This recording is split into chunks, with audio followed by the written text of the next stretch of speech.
कल रामपुर में जिस तरह मतदान हुआ ये आप सब लोगों ने देखा। जिस तरह लोगों की हड्डियां तोड़ी गई, उन पर डंडे बरसाए गए और मतदान स्थल तक जाने से उन्हें रोका गया। गली गली मोड़ मोड़ पर पुलिस खड़ी हो गई और लोगों को जाने नहीं दिया और मतदान को प्रभावित किया गया। ये बड़ा दुखद हुआ और ये इतिहास में एक अजीब व गरीब घटना है कि जब लोगों को अपने मताधिकार इस्तेमाल करने से रोका गया। अब मतगणना होना है। हमारी चुनाव आयोग से ये डिमांड है कि अगर निष्पक्ष मतगणना के इंतजाम में कोई देरी हो सकती है तो वो मतगणना के कार्य को आगे बढ़ा दें और कल के मतदान की पूरी घटना की भी निष्पक्ष जांच कराएं। यदि मतगणना 26 जून को ही होती है तो हम चुनाव आयोग से भी डिमांड करते हैं और यहाँ के अधिकारियों से भी डिमांड करते हैं जनपद के कि कल की मतगणना बिल्कुल निष्पक्ष होना चाहिए, कोई भेदभाव नहीं होना चाहिए और किसी पहले से कोई नियत बनाकर मतगणना बिल्कुल नहीं होना चाहिए। कोई बाहरी हस्तक्षेप मतगणना में नहीं होना चाहिए। जो जिम्मेदार अधिकारी हैं मतगणना कराने के लिए वही मतगणना स्थल पर रहें। किसी बाहर के अधिकारी को वहाँ पर नहीं आना चाहिए। बिल्कुल पिछले विधानसभा के चुनाव में बाहर के अधिकारी ने आके और मंडलायुक्त ने आके सब आपके इल्म में है उसको प्रभावित किया था मतगणना को। जिन 2 मतगणना पंडालों में गए थे वहाँ समाजवादी पार्टी बहुत कम मतों से हारा दी गई थी। लिहाजा 26 जून की मतगणना में कोई बाहरी हस्तक्षेप नहीं होना चाहिए। बहुत सुकून और शांति के साथ गिनती होना चाहिए, कोई जल्दबाजी नहीं होना चाहिए।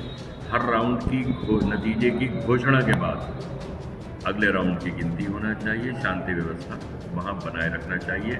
यही हमारी जिला प्रशासन से भी और चुनाव आयोग से भी डिमांड है। कल रामपुर में जिस तरह मतदान हुआ ये आप सब लोगों ने देखा। जिस तरह लोगों की हड्डियां तोड़ी गई, उन पर डंडे बरसाए गए और मतदान स्थल तक जाने से उन्हें रोका गया। गली गली मोड़ मोड़ पर पुलिस खड़ी हो गई और लोगों को जाने नहीं दिया और मतदान को प्रभावित किया गया। ये बड़ा दुखद हुआ और ये इतिहास में एक अजीब व गरीब घटना है कि जब लोगों को अपने मताधिकार इस्तेमाल करने से रोका गया। अब मतगणना होना है।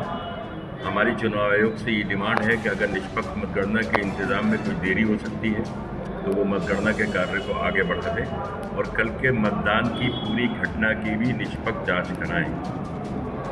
यदि मतगणना 26 जून को ही होती है तो हम चुनाव आयोग से भी डिमांड करते हैं और यहाँ के अधिकारियों से भी डिमांड करते हैं जनपद के कि कल की मतगणना बिल्कुल निष्पक्ष होना चाहिए, कोई भेदभाव नहीं होना चाहिए और किसी पहले से कोई नियत बनाकर मतगणना बिल्कुल नहीं होना चाहिए। कोई बाहरी हस्तक्षेप मतगणना में नहीं होना चाहिए। जो जिम्मेदार अधिकारी हैं मतगणना कराने के लिए वही मतगणना स्थल पर रहें।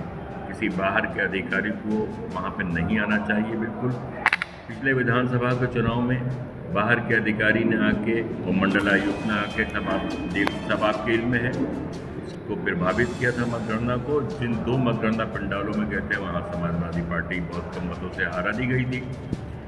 लिहाजा 26 जून की मतगणना में कोई बाहरी हस्तक्षेप नहीं होना चाहिए। बहुत सुकून और शांति के साथ गिनती होना चाहिए, कोई जल्दबाजी नहीं होना चाहिए।